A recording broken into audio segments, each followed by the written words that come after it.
जी सुनिए, राहुल का टिफिन दे आइए उसके ऑफिस में। राहुल की माँ बोली, क्या राहुल आज साथ में टिफिन लेकर नहीं गया? आज उसके ऑफिस में मीटिंग थी बॉस के साथ सवेरे सवेरे, इसलिए बिना टिफिन के ही वो चला गया। ठीक है, मैं दे आता हूँ।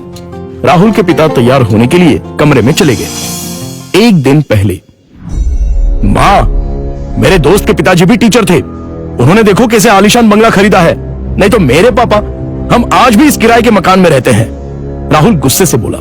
राहुल, तुम्हें पता नहीं शायद, पर तुम्हारे पापा घर में सबसे बड़े थे, इसलिए 2 बहन और 2 भाइयों की शादी उन्हें ही करनी थी, और साथ में तुम्हारी पढ़ाई का खर्चा, और तुम्हारी बड़ी बहन की शादी भी तो थी।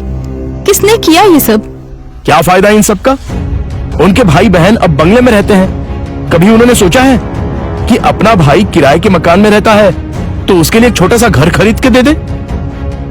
ये सुनकर माँ की आंखों में आंसू आ गए। उन्हें समझ नहीं आ रहा था कि जन्म दिया बेटा अपने बाप के बारे में ऐसी बातें कर रहा है। फिर माँ बोली, तुम्हारे पिता ने अपना कर्तव्य निभाया, अपने भाई बहनों से कभी किसी चीज की उम्मीद नहीं की। राहुल पागलों जैसा बोल रहा था। अच्छा वो ठीक है, पर पिताजी लड़कों की ट्यूशन लेते थे। उनसे अगर फीस लेते तो आज पिताजी पैसों की गद्दी पर सोते। आजकल के क्लास वाले देखो कैसे इंपोर्टेड गाड़ियों में घूमते हैं। लेकिन तुम्हारे पिता के कुछ उसूल थे, ज्ञान बांटने के, पैसे नहीं लेने के, इसलिए तो उन्हें ढेर सारे पुरस्कार भी मिले। पता भी है तुम्हें? ये सुनते ही राहुल जोर से चिल्लाया, क्या फायदा इन पुरस्कारों का? क्या उनसे हमारा मकान बनेगा? पड़े हैं धूल खाते उस कबाड़ खाने में, कोई नहीं पूछता है उनको। तभी दरवाजे की बेल बजती है। पिताजी ने अपनी बातें तो सुन नहीं ली ना।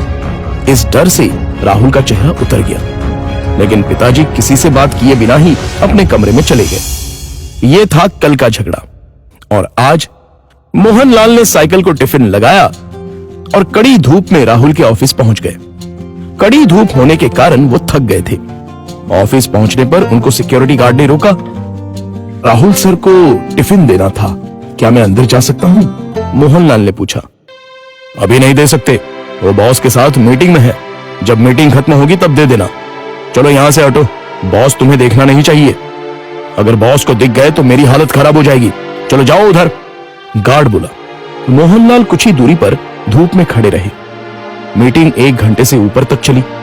उनके पैर में दर्द होने लगा। तभी ऑफिस के केबिन का दरवाजा खुलने की आवाज आई। बॉस के पीछे पीछे राहुल भी आया। धूप में खड़े हुए पिताजी को देखकर वो मचलाया। चलते चलते बॉस की नजर मोहनलाल पर पड़ गई। गाड़ी में बैठने की बजाय वो वहीं खड़े रहे। वो सामने धूप में कौन खड़ा है? उन्होंने गार्ड से पूछा। अपने राहुल साहब के पिता हैं, टिफिन देने आए थे। गार्ड डरते हुए बोला। बुलाओ उन्हें। राहुल घबरा गया, उसके पसीने छूट गए। उसे अपने पिता पर बहुत गुस्सा आया। गार्ड के बुलावे पर मोहनलाल अंदर आए। बॉस उनके पास गए और बोले, आप मोहनलाल सर हैं ना? सरकारी स्कूल में आप ही टीचर थे ना? हाँ, पर आप कैसे पहचानते हैं मुझे? कुछ समझने से पहले ही बॉस ने मोहनलाल के पैर छुए। राहुल और सब लोग ये देखकर हक्का बक्का रह गए। सर, मैं विजय, आपका स्टूडेंट था। आप मुझे पढ़ाने के लिए घर आते थे। हाँ, याद आया। बाप रे, तुम तो बहुत ही बड़े हो गए हो। विजय मुस्कुराया और बोला, सर आप यहाँ धूप में क्या कर रहे हैं? चलिए अंदर बैठते हैं, बहुत सारी बातें करनी है आपसे। सिक्योरिटी, तुमने इन्हें अंदर क्यों नहीं बिठाया? सिक्योरिटी ने शर्म के मारे गर्दन नीचे कर दी और बोला, सॉरी सर, गलती हो गई।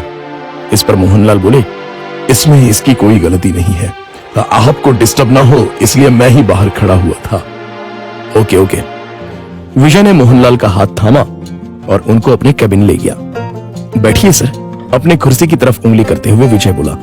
नहीं, ये कुर्सी तो तुम्हारी है।